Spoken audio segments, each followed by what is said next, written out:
Hello friends, हम सीख रहे हैं चार्ल्स डिकेंस और चार्ल्स डिकेंस की बायोग्राफी। कुछ इंपॉर्टेंट वर्क्स हम सीख चुके हैं। इंपॉर्टेंट वर्क्स को फ्रेंड्स हम आगे बढ़ाते हैं। आज हम कुछ और नॉवेल्स लेंगे चार्ल्स डिकेंस के और उन्हीं को हम पॉइंट वाइज डिस्कस करेंगे। तो फ्रेंड्स, लेक्चर बड़ा इंपॉर्टेंट होने वाला है क्योंकि एक एक पॉइंट आपके लिए बड़ा इंपॉर्टेंट है। तो चलिए फ्रेंड्स, लेट्स स्टार्ट। देखिए, जो नेक्स्ट नॉवल है जिसकी हम बात कर रहे हैं वो है ओल्ड क्यूरियोसिटी शॉप।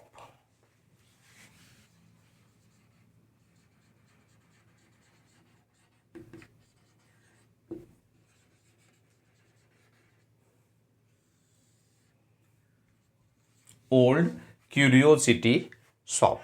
और फ्रेंड्स, इसके पब्लिकेशन की बात करें तो ये पब्लिश्ड हुआ 1841 में, 1841 में। और ये सीरियलाइज्ड किया गया अप्रैल 1840 से लेकर नवंबर 1841 तक।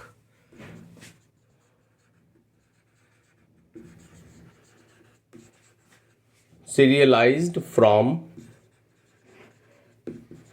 अप्रैल 1840 टू नवंबर 1841। Clear friends. और ये क्या गया था, मास्टर हम्प्रीज क्लॉक एक मैगजीन थी उसमें।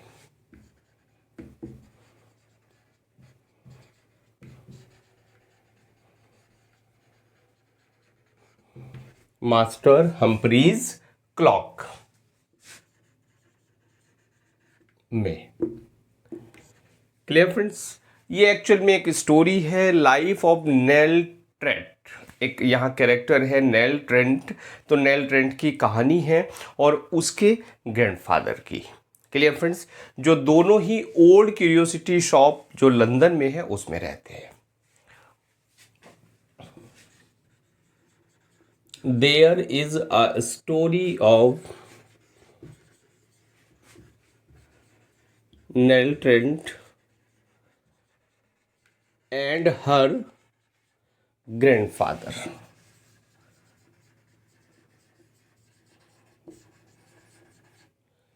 नेल ट्रेंट एक लड़की है और उसके grandfather both residents of the old curiosity shop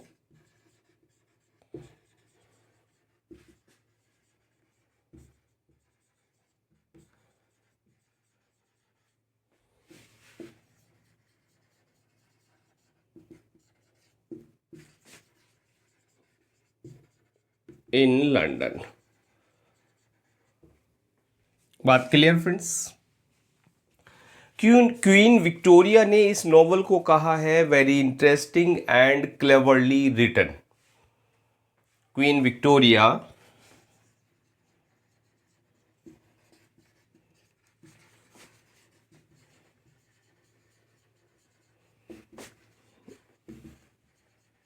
called this novel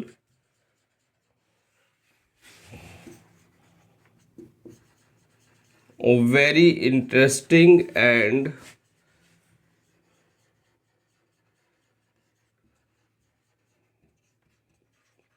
cleverly written. कि बड़ा इंटरेस्टिंग है और क्लेवरली रिटन है। और फ्रेंड्स, यहाँ जो कैरेक्टर है यहाँ नेल ट्रेंट, ये क्या है, एक ऑर्फन गर्ल है।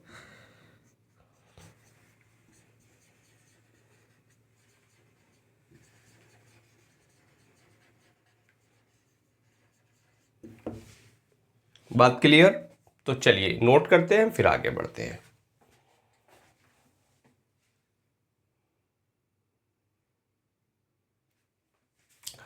देखिए, जो कहानी घूमती है वो ओल्ड क्यूरियोसिटी शॉप की, वो नेल और उसके ग्रैंडफादर के चारों ओर घूमती है। जो एक कैरेक्टर है डेनियल क्विल्प, डेनियल क्विल्प से अपनी जो खोई हुई शॉप है ओल्ड क्यूरियोसिटी शॉप, उसको दोबारा पाने के लिए पैसा लेते हैं। और फ्रेंड्स, एक्चुअल में जो ओल्ड मैन है यहाँ, उसका ग्रैंडफादर नेल का, उसने गैम्बलिंग में पैसा उड़ा दिया था और उसका रिजल्ट ये रहा कि शॉप जो है वो गिरवी हो गई। Clear friends. तो the story revolves round the Nell and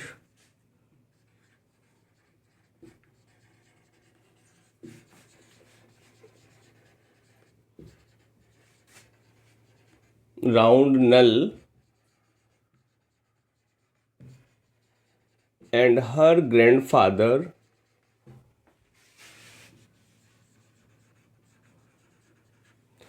यानी कहानी घूमती है किसके चारों ओर, नेल के और उसके ग्रैंडफादर के चारों ओर। Who borrows money from Daniel क्विल्प।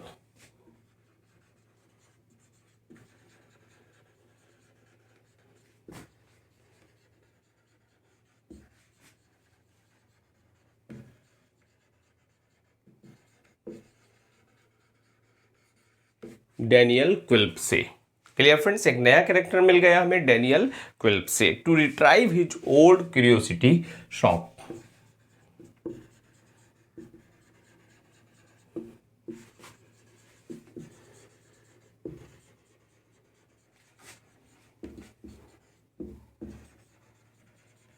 बात समझ में आ गई। अपनी जो ओल्ड क्यूरियोसिटी शॉप है उसको पुनः प्राप्त करने के लिए। एक्चुअल में हुआ क्या था, the gold old man spends money in gambling.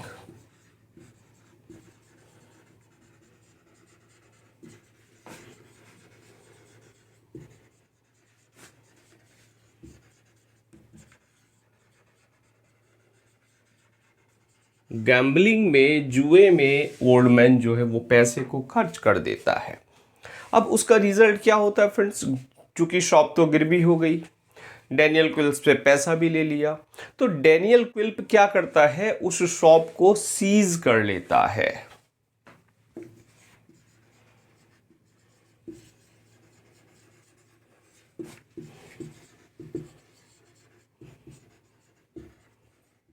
Daniel Quilp seizes the shop. बात क्लियर है।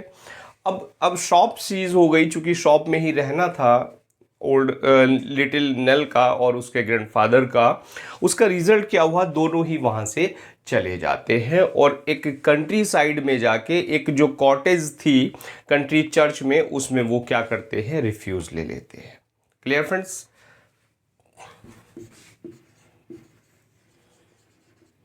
The old man and nail fly away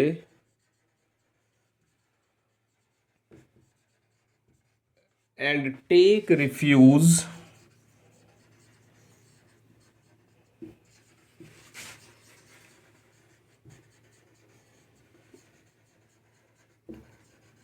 in a country church. बात क्लियर हो रही है फ्रेंड्स। अब देखिए इस नॉवल में होता क्या है, एटलीस्ट जो नेल है और उसके ग्रैंडफादर है, दोनों ही इसमें हार्डशिप्स वो के कारण हार्डशिप्स वो सहते हैं, परेशानियां सहते हैं, और उसके बाद क्या होता है, दोनों ही यहाँ दोनों ही कैरेक्टर जो है ये मर जाते हैं। Clear friends. तो नेल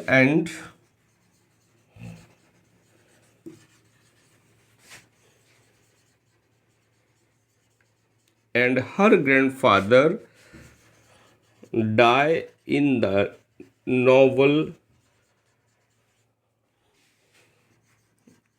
ड्यू टू हार्डशिप्स।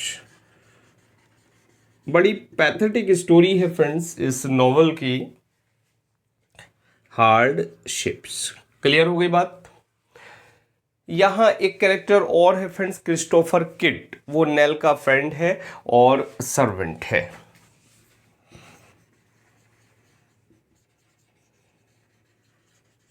और ज्यादा कैरेक्टर यहां नहीं है, बहुत ज्यादा का हमें मतलब भी नहीं है।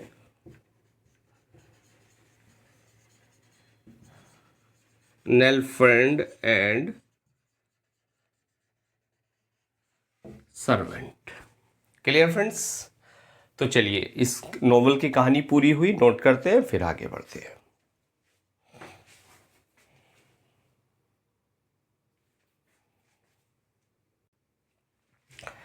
फ्रेंड्स नेक्स्ट यहां जो नोवेल है वो है बारनेबी रोज।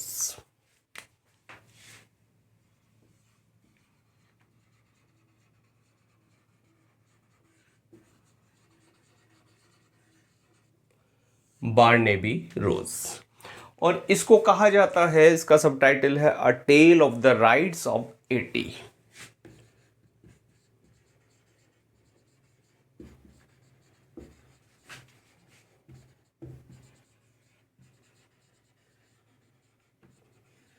यानी एक कहानी किसकी? जो सन 80 में राइट्स हुए थे, दंगे हुए थे, उनकी एक कहानी। और ये जो पब्लिश हुआ नॉवल, ये पब्लिश हुआ फ्रेंड्स 1841 में, 1841 में। और ये जो है पहला हिस्टोरिकल नॉवल था चार्ल्स डिकेंस का। हिस्टोरिकल नॉवल है फ्रेंड्स ये, और यू कैन से first historical novel bye Dickens. और एक्चुअल में क्या था फ्रेंड्स, इस नॉवल में चार्ल्स डिकेंस ने बताया है गॉर्डन एंटी पॉपरी राइट्स इन 1780 में एक दंगा हुआ था, और जिसको कहा जाता है गॉर्डन पॉपरी राइट्स। तो उस गॉर्डन पॉपरी राइट्स को यहाँ बताया है।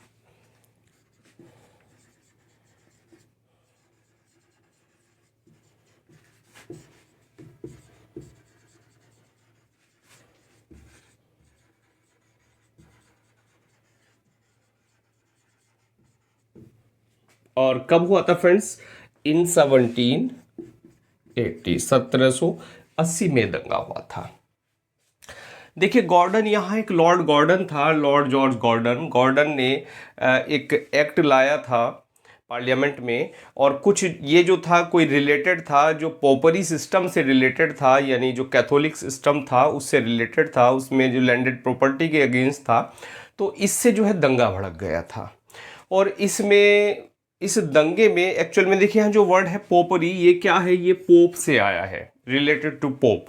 जो पोप सिस्टम होता है, पोप में क्या है, पोप सिस्टम में जो जो डॉक्ट्राइन है, जो प्रिंसिपल्स है, उससे रिलेटेड जो चीज़ें हैं वो पोप कहलाती, वो पोपरी कहलाती है। तो गोल्डन पोपरी राइट्स, क्लियर फ्रेंड्स? और डीपली जाना है तो गूगल पे सर्च कर सकते हैं आप गोल्डन पोपरी राइट्स को, क्या है कैसे है। लेकिन यहाँ मेन चीज़ ये बात है कि गॉर्डन पोपरी राइट्स को लेके ही यहाँ जो इस नॉवल की बैकग्राउंड है वो रही है। क्लियर? यहाँ कैरेक्टर की बात करें तो एक कैरेक्टर यहाँ बार्नेबी है, और उसकी मदर है मैरी।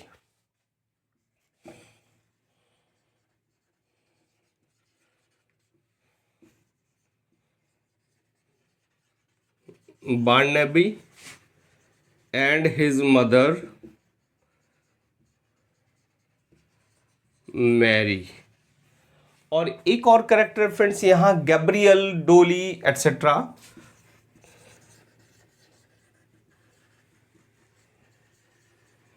डोली एटसेट्रा, ये 3-4 इंपॉर्टेंट कैरेक्टर है। इन्हीं के चारों ओर जो हिस्टोरिकल बैकग्राउंड है वो चलती रहती है। Clear friends? तो चलिए नोट करते हैं, फिर नेक्स्ट नॉवल पे बढ़ते हैं। फ्रेंड्स नेक्स्ट जो नॉवल है वो है friends a Christmas carol.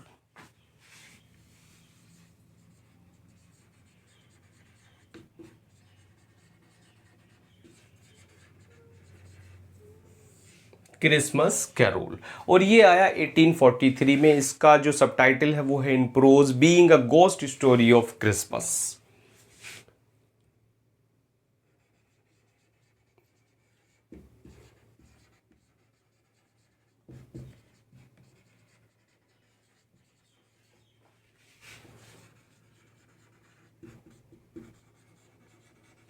In prose, कि प्रोज में being a ghost story of Christmas. Clear friends? Sorry, Christ man नहीं है, क्रिसमस है। क्लियर? और 1843 में आया। एक्चुअल में ये क्या है? एक नोवेला है। नोवेला क्या होता है फ्रेंड्स? एक शॉर्ट नॉवल होता है, और अ नोवेला। और फ्रेंड्स यहाँ एक वर्ड है कैरोल। इस कैरोल का मतलब क्या होता है? देखिए कैरोल क्या होता है? अ सॉन्ग और him on the theme of Christmas, जो ट्रेडिशनली संग एट क्रिसमस, क्रिसमस के मौके पे जो ट्रेडिशनली जो सॉन्ग या हिम गाए जाते हैं उनको क्या कहा जाता है? उनको कैरोल कहा जाता है। Clear friends? चलिए लिख देता हूं इसको भी, कैरोल अ सॉन्ग और him on the theme of Christmas.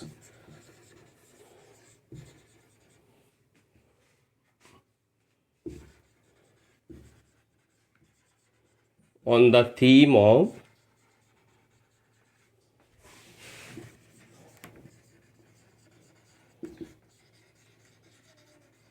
Christmas, traditionally sung at Christmas.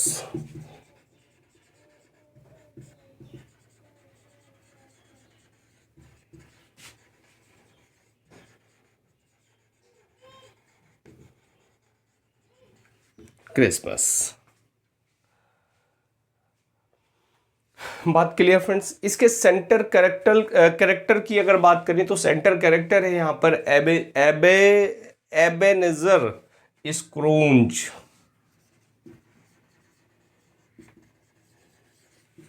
Friends pronunciation भी डिफिकल्ट हो रहा है।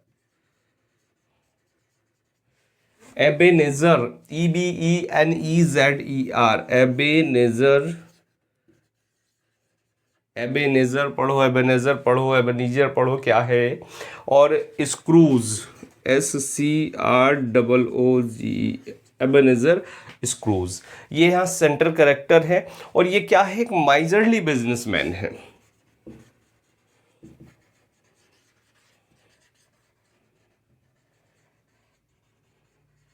Miserly businessman. क्लियर। तो चलिए नोट करते हैं, फिर आगे बढ़ते हैं।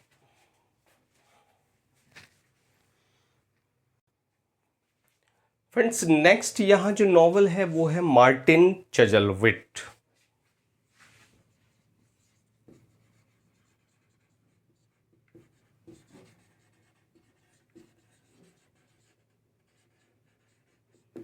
Martin Chuzzlewit. Clear friends. और जो मार्टिन चजलविट की अगर बात करें तो इसका जो कंप्लीट टाइटल है वो है the life and adventures of Martin Chuzzlewit.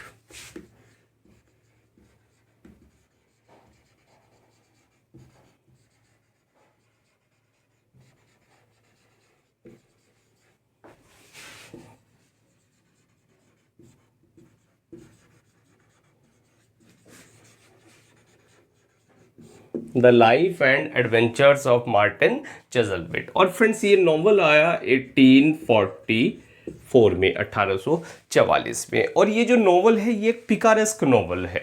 Clear friends.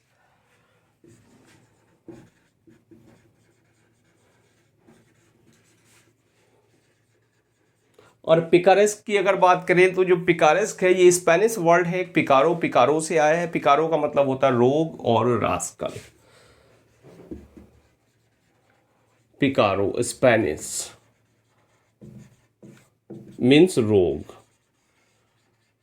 और रास्कल। Clear friends. तो इसका जो इस पिकारेस्क नॉवल में जो हीरो होता है वो वांडरिंग होता है, रोग होता है, इसीलिए इसको पिकारेस्क नॉवल कहा जाता है। इसकी थीम की अगर बात करें तो थीम है फ्रेंड्स इसकी grid and selfishness.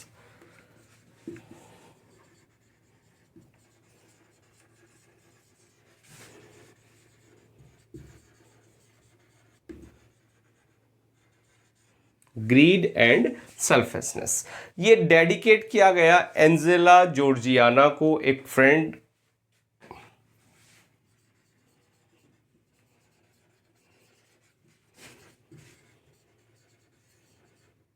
Angelina Georgiana, Georgina uh friend. Clear friends. एक फ्रेंड थी Angelina Georgiana, Angela Georgiana, just friends, Angela note ना, एंजेला जॉर्जियाना। Clear friends. और ये जो कैरेक्टर है, ये जो नॉवल है ये नोटेबल है। इसमें दो ग्रेट विलन है चार्ल्स डिकेंस के, वो है सेट पैकस्निफ और जोनास चजलविट। दो यहाँ नॉवल के विलन हैं, उनके लिए ये नोटेबल है। Notable for two villains of Dickens. और कौन कौन से है, एक तो है सेट पैक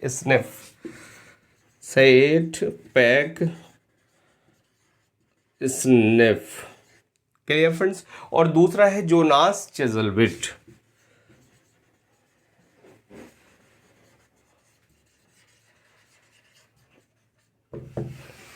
बात क्लियर। तो चलिए नोट करते हैं, फिर आगे बढ़ते हैं।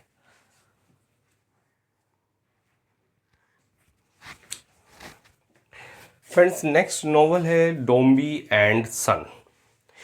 डोम्बी and sun.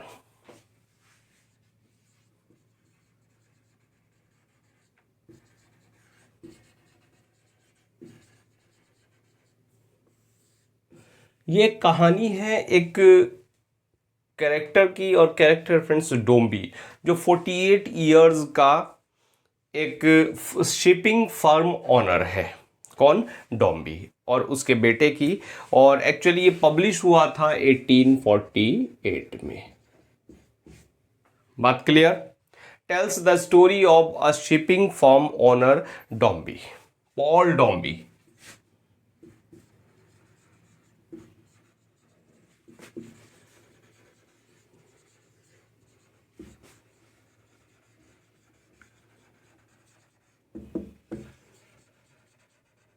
Shipping firm owner Paul Dombey. Clear? Paul Dombey की कहानी है, और जिसकी जो एज है फ्रेंड्स वो है 48, aged 48।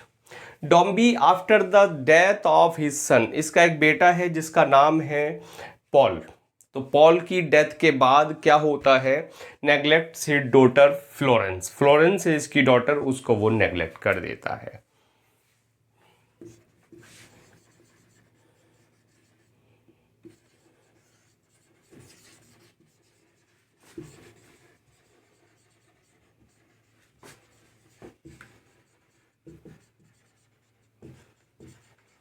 Paul neglect, NEGLECTS, neglect his daughter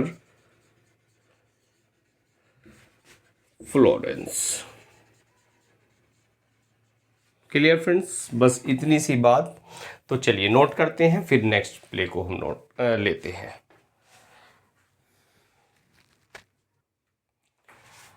चलिए फ्रेंड्स नेक्स्ट नॉवल की बात करते हैं। नेक्स्ट नॉवल है friends a tale of two cities.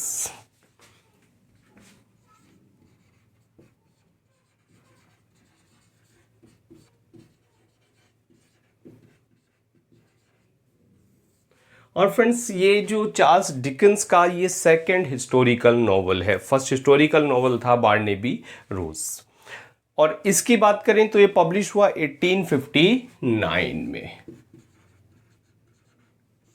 और यहाँ जो टेल ऑफ टू सिटीज की कहानी है, कौन कौन से सिटीज है, हिस्टोरिकल नॉवल है, इसको भी लिख लेते हैं फ्रेंड्स।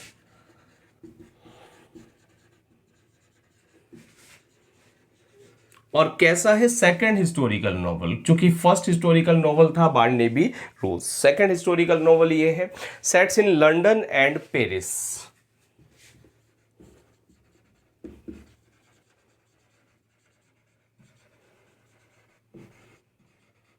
और फ्रेंड्स ये क्वेश्चन आया है कि इसकी जो स्टोरी है यहाँ टेल ऑफ टू सिटीज, वो टू सिटीज कौन कौन से हैं? London and Paris. ये पीजीटी में क्वेश्चन पूछा भी गया है।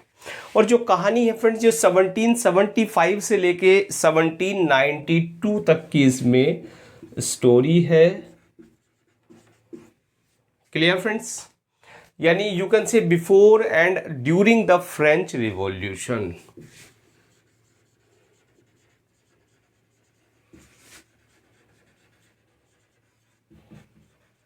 फ्रेंच रिवॉल्यूशन के दौरान ये कहानी है। फ्रेंड्स फ्रेंच रिवॉल्यूशन के नाम याद आ गया होगा। फ्रेंच रिवॉल्यूशन की हमने बात की थी विलियम वर्ड्सवर्थ को पढ़ाते हुए। तो मुझे कमेंट करके बता दीजिएगा किस ईयर में फ्रेंच रिवॉल्यूशन हुई थी। Clear friends? यानी हिंट दे देता हूँ, जो लिरिकल बैलेड का पब्लिशिंग ईयर था 1798। तो बस इन्हीं नंबर्स को आगे पीछे कर दीजिए, आपको जो फ्रेंच रिवॉल्यूशन है उसकी डेट भी आपको पता हो जाएगी। Clear friends? उसका ईयर भी पता हो जाएगा। और एक्चुअल में यहाँ एक कहानी बताती है, यहाँ इस प्ले में जो कहानी है वो है एक फ्रेंच डॉक्टर की कहानी। The play tells the story of a French doctor. और फ्रेंच डॉक्टर की बात करें तो फ्रेंच डॉक्टर है Manette, and his 18 year long imprisonment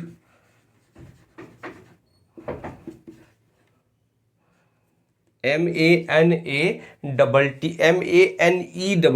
manatee. Clear friends? तो मैनेटी एंड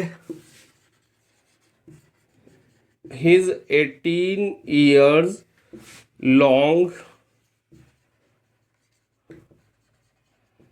imprisonment, यानी इस डॉक्टर की कहानी मैनेटी की, और इसका 18 साल का इम्प्रिजनमेंट हुआ था, इसको जेल हुई थी इम्प्रिजनमेंट। कब? इन बस्टाइल प्रिजन,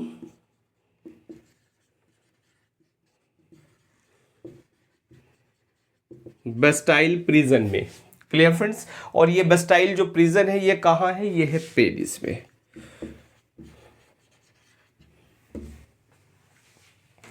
ओपनिंग लाइन बड़ी फेमस है इस नॉवल की, और एक बार ओपनिंग लाइन भी क्वेश्चन, ओपनिंग लाइन पे भी जो क्वेश्चन है वो पीजीटी में पूछा गया है।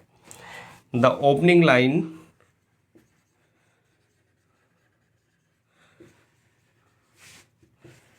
Of the play, sorry not play friends, novel. Clear? Bar bar play दिमाग से निकल जाता है, माइंड पे प्ले चढ़ा हुआ है, तो इसको आप अपने इस तरह से, कहीं अगर भूल चूक हो जाती है तो उसको आप ओपन हार्टेडली उसको एक्सेप्ट कर लें। Clear friends? It was the best of time, it was the worst of time. It was the best of time, ये ओपनिंग लाइन है। इट वॉज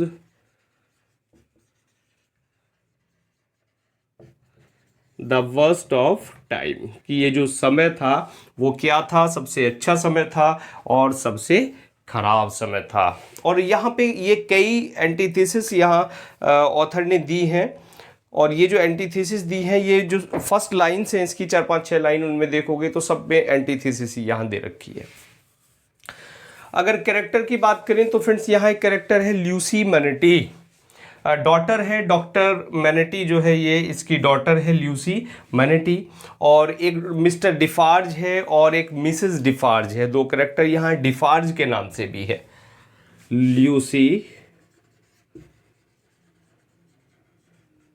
मैनेटी और मिस्टर डिफार्ज, ये इसके कैरेक्टर्स हैं, और मिसेस डिफार्ज। Clear friends? और बहुत सारे हैं, 2-4 याद रख लीजिए जो एग्जाम में पूछे जाते हैं इंपॉर्टेंट।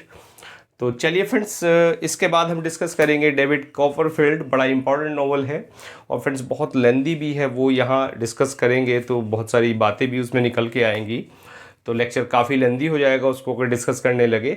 तो चलिए उसको नेक्स्ट लेक्चर के लिए छोड़ देते हैं। चलिए फ्रेंड्स, चैनल पर पहली बार आए हैं, लाइक करें, सब्सक्राइब करें, फ्रेंड्स को शेयर करना ना भूलें।